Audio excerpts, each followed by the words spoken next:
பண்பலை பண்பாடும் உள்ளங்களின் கொண்டாட்டம். தமிழ் இனி FM 105.9. தமிழ் இனி FM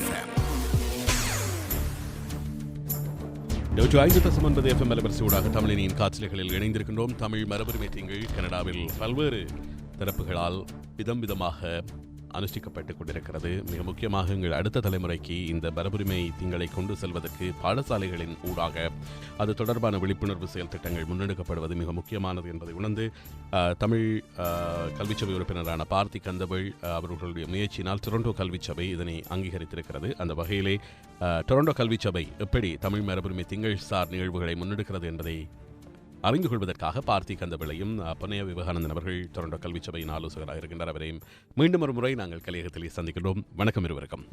வணக்கம் ரமணன். வணக்கம் நேயர்களே.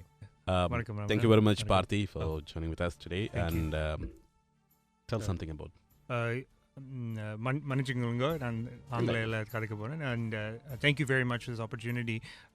உங்களுக்கு தெரியும், இது ஃபர்ஸ்ட் டைம் தமிழ் TDSBக்கு Tamil Heritage Month will be celebrating, and one way to celebrate with our children is to give them a contest in poetry, art and essay, kindergarten to grade 3 first age category, grade 4 to grade 6, grade 7 to grade 9, and then grade 10 to 12 with 3 prizes. First prize $250, second prize $150, third prize $100 to give an incentive for our children to participate and celebrate our Tamil culture and heritage. And this year's theme, as you may have seen, is Thiruvalluvar and the Tirukkural, and in particular one Tirukkural. And Anna Vivekananda will speak to it. நம்ம கற்க கசடர கற்றவை கற்றபின் நிற்க அதற்கு தக என்கின்ற திருக்குறள் தான் இந்த ஆண்டு எங்களுடைய கருப்பொருளாக இருக்கிறது, தீம். இந்த கருப்பொருளை முன்வைத்தே அனைத்து நிகழ்வுகளும் முன்னெடுக்கப்படுகின்றன. திருக்குறளில் கூறப்பட்ட மிக அருமையான ஒரு விடயம், நாங்கள் எல்லாவற்றையும் ஐயம் திரிபு அற, எந்தவித ஐயமும் இல்லாமல் முழுமையாக கற்றுத் தெளிய வேண்டும். என்னவெல்லாவற்றையும் நாங்கள் வாழ்க்கையிலே கற்றுத் தெளிந்தோமோ அவை எல்லாவற்றையும் வாழ்க்கையிலே கடைப்பிடித்து கற்றவற்றையே எமது வாழ்க்கையினுடைய நடத்தைகளாக கொண்டு ஒழுங்க வேண்டும் என்பதுதான் இந்த திருக்குறளின் நோக்கம். இது உலகத்தில் வாழ்கின்ற எல்லா மனிதர்களுக்கும் பொதுவானது. இங்கே எமது பிள்ளைகள் அதை விரும்பி இந்த கருத்தை ஏற்று பல்வேறு போட்டிகளிலும் கலந்து கொள்ள தங்களை தயார்படுத்தி வருகிறார்கள். எப்படியாக போட்டிகளில் கலந்து கொள்ளலாம் என்ற விவரம் மிக முக்கியமானது. முதலில் ஒரு விடயத்திற்காக நாங்கள் உண்மையிலேயே எமது சமூகத்திடம் அனுப்பி கேட்டாக வேண்டும். குறுகிய நாட்கள் நாங்கள் உண்மையிலே பார்த்தி அவர்கள் பாராட்டுக்குரியவர். ஏனென்றால் அக்டோபர் மாதத்தினுடைய கடைசியில் தான் இந்த அங்கீகாரம் பெறப்பட்டது. சூட்டோடு சூடாக இந்த விழாவுக்கான முயற்சிகளை மேற்கொண்டு பிரம்மாண்டமான விழாவை ஒரு குறுகிய காலத்திலே முன்னெடுத்திருக்கின்றார். இப்போ அந்த வகையில் இந்த குறுகிய கால முன்னெடுப்பு என்கின்ற வகையிலே நாங்கள் இந்த போட்டிகளை மிகச் சரியாக முறையாக வடிவமைத்து ஒரு நீண்ட காலமாகவே அதை கொண்டு செல்வதற்கான வாய்ப்புகள் இருக்கவில்லை. கடந்த வாரம்தான் இந்த போட்டிக்கான அறிவுறுத்தல்களை நாங்கள் வெளிப்படுத்தியிருந்தோம். அதாவது டொரண்டோ கல்வி சபையில் JK வாய்ப்பிலிருந்து 12ஆம் வகுப்பு வரை படிக்கின்ற அனைத்து மாணவர்களும் இதிலே பங்கு கொள்ள முடியும். முக்கியமாக டொரண்டோ கல்வி சபையில் மட்டுமே படிக்கின்ற மாணவர்கள் இதில் கலந்து கொள்ள முடியும். அவர்களுக்கு அவருடைய டே ஸ்கூல் பாடசாலை ஒவ்வொன்றுக்கும் அதற்கான அறிவுறுத்தல்கள் அனுப்பி வைக்கப்பட்டிருக்கின்றன. அது மட்டுமல்லாமல் கல்விச்சபை தமிழ் வகுப்புகளில் அனைத்து மாணவர்களுக்கும் ஆளுக்கு ஒரு பிரசுரம் வழங்கப்பட்டிருக்கிறது. அதே போட்டிக்கான முழு விவரங்களும் இருக்கின்றன. கட்டுரை போட்டி, ஓவிய போட்டி மற்றும் கவிதை போட்டி. எப்படி குழந்தைகள், அதாவது கிண்டர் கார்டன் போன்ற ஆரம்ப பாடசாலைகளில் இருக்கின்றவர்களை எப்படி கவிதை எழுத தூண்டுவது? அல்லது அவர் உண்மையாக கவிதையும் கட்டுரை போட்டியும் 4ஆம் வகுப்புக்கு மேல்தான் நாங்கள் சொல்லியிருக்கின்றோம். அதில் கவிதை போட்டி நாங்கள் குறிப்பிட்டிருந்தாலும் அது 4ஆம் வகுப்புக்கு மேற்பட்டவர்கள் எழுத முனைகிறார்கள். அவர்கள் எல்லோரும் ஓவிய போட்டியிலே ஆர்வமாக கலந்து கொள்கிறார்கள். ஆகவே கிண்டர் கார்டனில் இருந்து 3ஆம் வகுப்பு வரையான மாணவர்கள் தமிழ் மரபு சார்ந்த ஓவியங்கள். ஆமாம், அதாவது இந்த திருக்குறளை அடிப்படையாக வைத்தது. அதாவது உங்களுக்கு தெரியும், கலை என்பது முற்றுமுழுதாக கற்பனை படைப்பாற்றல் கொண்டது. ஆகவே இந்த நாங்கள் படித்து எல்லாவற்றையும் வாழ்க்கையிலே கடைப்பிடிக்க வேண்டும் என்ற தலைப்பிலே எதை வேண்டுமானாலும் வரையலாம். வரைந்து எங்களுக்கு தெரியலாம். அவருடைய வயதுக்கு ஏற்ப, கற்பனைக்கு ஏற்ப அந்த ஓவியங்கள் கோட்டோவியங்களாகவோ வண்ண ஓவியங்களாகவோ கருப்பு வெள்ளை ஓவியங்களாகவோ அமையலாம். நாங்கள் முக்கியமாக பார்க்க போவது அந்த ஓவியத்தினூடாக அந்த கருப்பொருள் எந்த அளவுக்கு வெளிப்படுகிறது என்பதுதான். இதில் பெற்றோரின் பங்கு எப்படியாக இருக்கும்? இந்த ஆண்டு நாங்கள் வீட்டிலேயே செய்து வருமாறு கேட்டிருக்கின்றோம். வீட்டிலேயே செய்து பாருங்கள் என்று சொல்லி இருக்கிறோம். அவை ஓரளவு பிள்ளைகள் பெற்றோருடைய உதவியை பெறத்தான் போகிறார்கள், அதை மறுப்பதற்கு இடமில்லை. இந்த ஆண்டு எங்களுக்கு அது ஒரு சவாலான விடயம்தான். இருப்பினும் நாங்கள் வந்தவற்றில் சிறந்தவற்றை பார்க்க போகின்றோம். அதே வேளையில் இந்த போட்டியை நடத்துவதில் பரிசீலித்து வெற்றியாளர்களை தீர்மானிப்பதில் முக்கிய பங்கு வகிப்பவர்கள், முற்றுமுழுதாக பொறுப்படுத்துபவர்கள், நாளாந்த பாடசாலையிலே ஆசிரியராக கடமையாற்றுகின்ற எங்களுடைய இளம் ஆசிரியர்கள். இப்போ அவர்கள் சொல்லியிருக்கிற ஓரளவு நாங்கள் அறிவோம், இந்த வயதுக்கு உட்பட்ட பிள்ளைகளுடைய எழுத்தாற்றல் எங்களுக்கு தெரியும், அதை அடிப்படையாக கொண்டு நாங்கள் புள்ளியிடுவோம் என்று கூறியிருக்கிறார்கள். ஆகவே பெற்றோர் தங்களுடைய தமிழ் ஆற்றலை வெளிப்படுத்தி குழந்தைகளை திணித்து அதை குழந்தைகளுக்கான வாய்ப்பை இல்லாமல் செய்துவிடக்கூடாது. அதே வேளையில் இது இப்படியான ஒரு விஷயம் நடைபெறுகிறது என்பதே உண்மையில் வரவேற்பிற்குரிய ஒரு விடயம். உண்மையாகவே ரமணன், நாங்கள் 2 விடயங்களை பெரிதுபடுத்தி இருக்கிறோம். ஒன்று, $250 பணப்பரிசு என்பது மிகப்பெரிய பரிசு. இரண்டாவது, ஆங்கிலத்திலும் எழுதலாம் என்று சொல்லி இருக்கின்றோம். அது புது விஷயம். என்னவென்றால், ஆங்கிலத்தில் எழுதலாம் என்றவுடன் கொஞ்சம் அந்த 5ஆம் 6ஆம் வகுப்பு பிள்ளைகளுக்கு நான் சொல்லியிருக்கிறேன், கூகுளில் சென்று நீங்கள் தேடினால் நிறைய விஷயங்களை எடுத்து நீங்கள் கட்டுரையாக தேடலாம். என்ன காரணம் என்றால், இவர்கள் திருக்குறளை பற்றி தேடப் போகிறார்கள், திருவள்ளுவர் யார் என்று அறிய போகிறார்கள். ஆகவே இந்த கட்டுரை எழுதுகின்ற நோக்கோடு திருக்குறள் பற்றி, திருவள்ளுவர் பற்றி, தமிழ் பற்றி அவர்கள் அறிவதற்கான ஒரு களத்தை ஏற்படுத்தி கொடுத்திருக்கிறோம். இதுதான் அடிப்படை நோக்கம். ஆகவே இதற்கு அப்பால் அன்றைய தினம் வேறு என்னென்ன மாதிரியான நிகழ்வுகள் ஏற்பாடு செய்யப்பட்டிருக்கிறது? Sorry, can you repeat the question? Yeah. On the event day, what are the other activities you have? So we've asked, we have about 80 Tamil classes in the TDSB, Tamil Heritage Language classes, and many of them, and 20 to 30 of them are going to be presenting drama, dance, music, arts on the day itself. So our celebration, where we're going to be announcing the winners of the awards, and the celebration of Tamil heritage will be on Saturday, January 23rd. It's open and free to the public from 1 to 6 p.m. at Woburn Collegiate. And on that afternoon, you'll be able to witness the Tamil students perform in a different variety of acts. You'll see the winners will be announced. So we encourage all the parents who've entered their children in this contest to come and attend on Saturday, January 23rd between 1 and 6 p.m. And winners of all 3 categories will be announced on that day. இந்த Toronto கல்வி சபையை பொறுத்தவரையிலே தமிழ் கற்கின்ற தமிழ் மொழி மூல மாணவர்கள் என்ற எண்ணிக்கையை பார்த்தால் எத்தனை பேர் வரையில் இந்த போட்டிகளில்? இப்பொழுது 4500 பேர் வரையில் தமிழ் பயில்கிறார்கள், தமிழ் பயில வருகின்றவர்கள். ஆனால் டொரண்டோ கல்வி சபையைச் சேர்ந்த மாணவர்களில் தமிழ் மாணவர்கள் எத்தனை பேர் இருப்பார்கள்? பார்த்தீங்க, அழகாக குறிப்பிட்டிருந்தால் 12%. கடந்த தடவை நாங்கள் அதை பேசியிருந்தோம். 12272 என்ற எண்ணிக்கை சொல்லப்பட்டிருந்தது. இது JK முதல் 12ஆம் வகுப்பு வரையான மாணவர்களின் எண்ணிக்கை. இதிலே ஒரு விடயத்தை ரமணன் சொல்லிக்கொள்ள வேண்டும். உண்மையாகவே இந்த தொகை மிகப்பெரியது. ஒரு 16 17 இருக்கலாம். என்ன காரணம் என்றால், ஒவ்வொரு பாடசாலையிலும் ஒரு விண்ணப்பத்தை நிரப்பி கொடுக்கின்ற போது வீட்டில் பேசுகின்ற மொழி, ஹோம் லாங்குவேஜ் என்று கேட்பார்கள். அதிலே ஆங்கிலம் என்று எழுதியவர்கள் அநேகமானவர்கள் இருக்கிறார்கள். அவர்கள் இந்த எண்ணிக்கைக்குள் வரமாட்டார்கள். என்ன காரணம்? சில பேருக்கு தமிழ் வேண்டாம் என்கிற காரணமும் இருக்கிறது.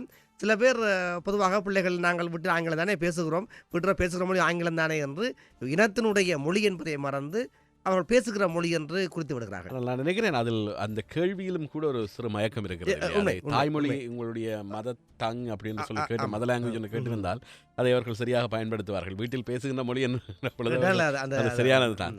நான் ஏன் இதை கேட்டேன் என்றால், 12,000 மாணவர்கள் இருக்கக்கூடிய ஒரு சூழலில் இருந்து எத்தனை போட்டியாளர்கள் இது கலந்து கொள்ளப் போகிறார்கள் என்பதுதான் மிக முக்கியமானதாக இருக்கிறது. உண்மையிலேயே அதைத்தான் நாங்கள் கவனத்தில் கொள்ள வேண்டும். இந்த போட்டி என்பதற்கு அப்பால் எத்தனை பேர் இந்த தேடலில் ஈடுபட போகிறார்கள், என்ன செய்யலாம் வேற?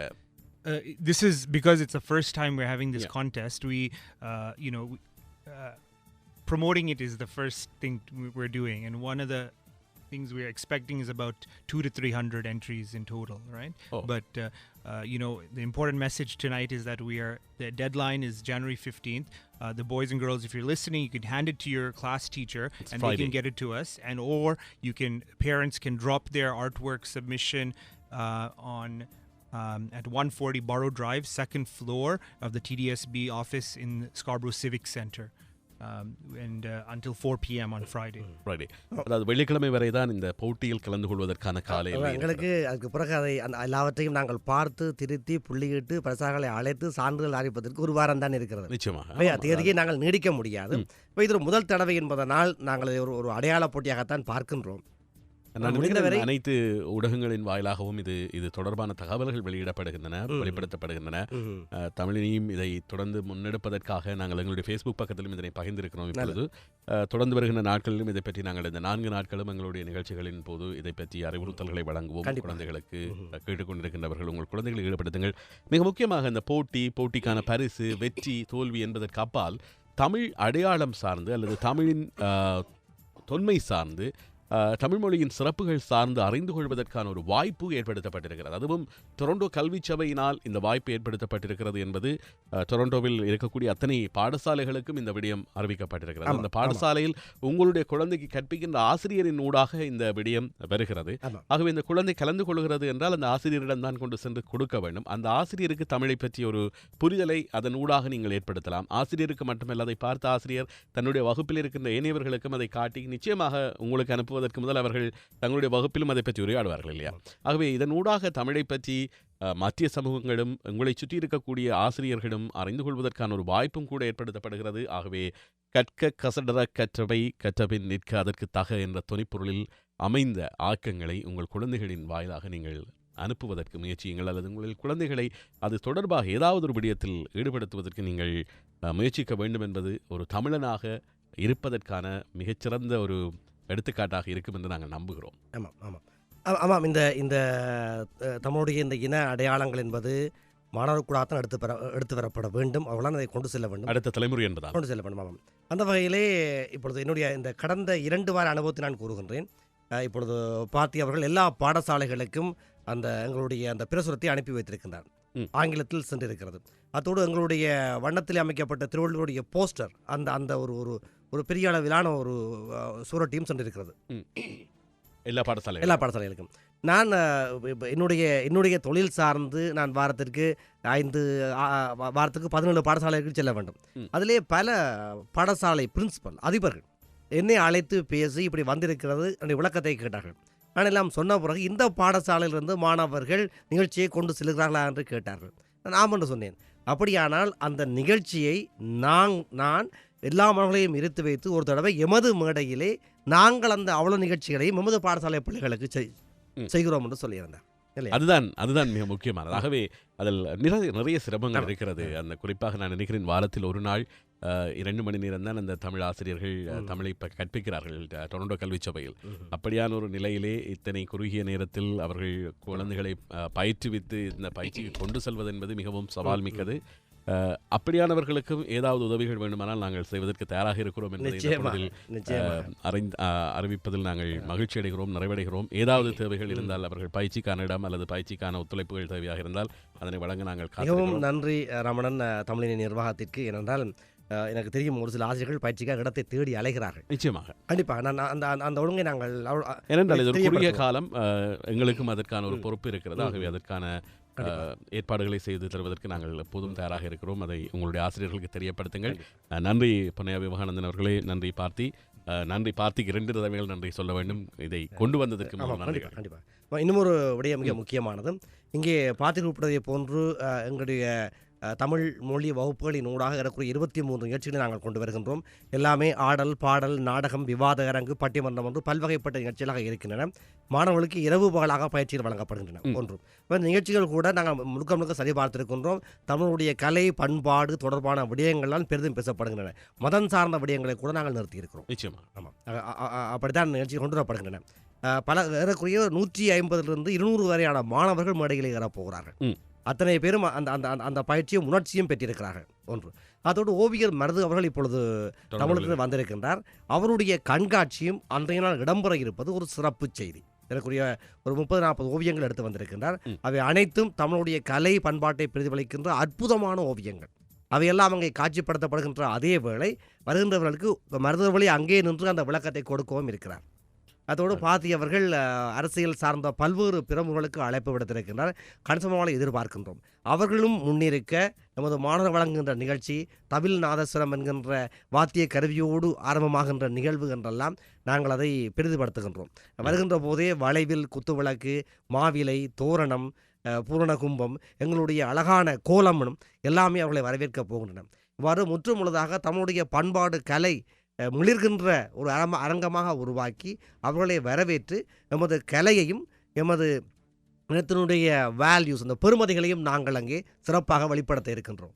ஜனவரி 23ஆம் தேதி மதியம் 1 மணி முதல் 6 மணி வரை வுபோன் காலேஜியர் இன்ஸ்டிடியூட்டில் நடைபெற இருக்கிறது. 2222 எல்ஸ்மே ரோடு என்கின்ற முகவரியிலே இது அமைந்திருக்கிறது. ஆகவே அனைவரையும் அன்போடு வருகை என்று அழைக்கணும். அதற்கு முதல் இந்த 15ஆம் தேதிக்கு முன்னர் உங்கள் குழந்தைகளை இந்த போட்டியில் எந்த வயது பிரிவாக இருந்தாலும் ஈடுபடுத்துங்கள்.